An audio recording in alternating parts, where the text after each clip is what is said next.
Au cours de notre histoire, l'être humain s'est posé de nombreuses questions auxquelles on ne peut répondre qu'en observant le ciel et en étudiant le firmament. Ce sont des questions que beaucoup de personnes se posent pour savoir d'où nous venons, où nous allons, et quel est le sens de nos vies. Il semblerait que nos origines ne proviennent pas de la Terre comme la plupart des gens le croient, mais que nous sommes des êtres venus des étoiles depuis des temps très anciens, grâce à la volonté et la sagesse du Créateur de toutes les choses. Mais au fil des siècles, comme il est écrit dans les textes sumériens et assyriens babyloniens, les Anunnaki nibiriens de la planète Nibiru ou de la planète X sont venus sur Terre pour faire de nombreuses expériences dans leur laboratoire, et ils se sont arbitrairement emparés de la Terre, en opprimant et en asservissant leurs habitants afin de modifier notre génome humain. Il y a même des découvertes dans le domaine de la génétique, de la biologie, de la biochimie et de l'astrophysique, qui prouvent qu'une intelligence d'un autre monde a amputé les 12 brins d'ADN que nous avions au départ, et n'a laissé que 2 filaments qui sont encore actifs aujourd'hui.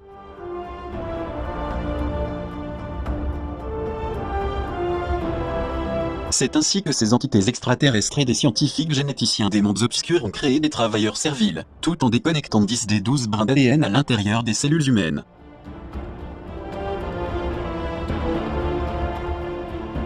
On sait très bien dans le domaine de la génétique que dans les cellules se trouvent ce que nous appelons des filaments codés par la lumière.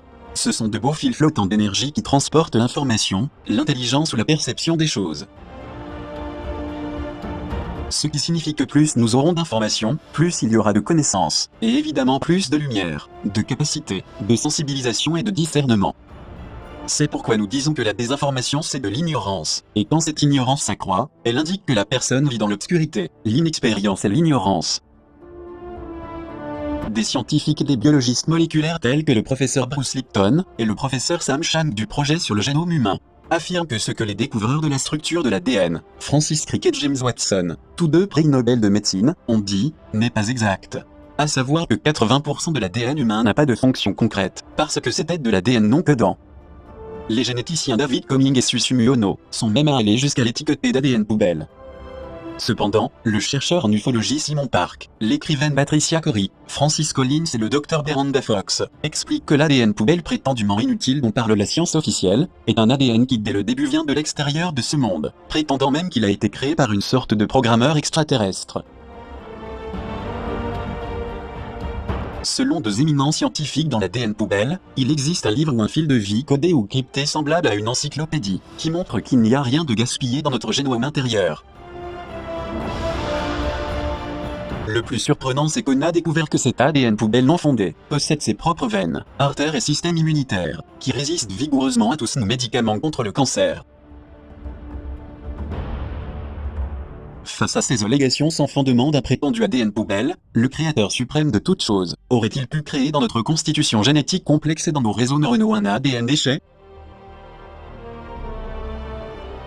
Non seulement l'inexistence de surplus et de gaspillage d'ADN est démontrée, mais il y a aussi le cas du lauréat en chimie Leslie Orgel qui dans le magazine Icarus, a défendu la théorie selon laquelle beaucoup de ses collègues scientifiques avaient déjà dit que la vie sur notre planète avait été inséminée par l'activité délibérée d'une civilisation extraterrestre.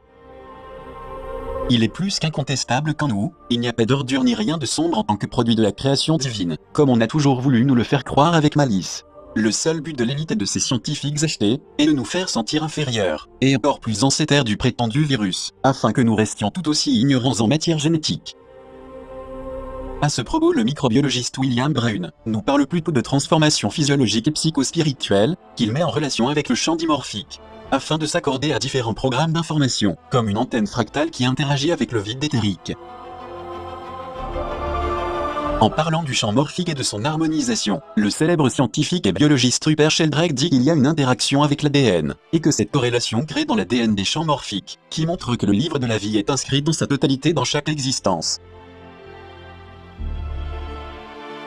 Il s'agit d'une mémoire de la nature, basée sur la similarité qui fait que tout ce que nous pensons, influence une autre personne par résonance morphologique, montrant ainsi la nécessité pour nous d'être plus responsables dans nos actions, nos paroles et nos pensées.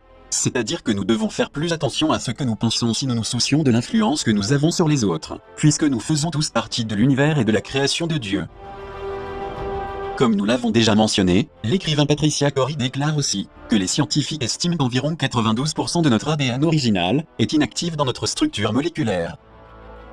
Elle souligne également que les scientifiques continuent à appeler cet héritage d'informations stellaires ADN poubelle. Il n'y a rien en nous qui soit poubelle. Il n'y a pas d'erreur divine. Tout a sa raison d'être. Quoi qu'il en soit, ces informations architecturales sont dispersées et désassemblées en nous, mais tout est là dans l'attente d'être reconstitué en pièces de puzzle qui nous reconnecteront avec notre famille stellaire.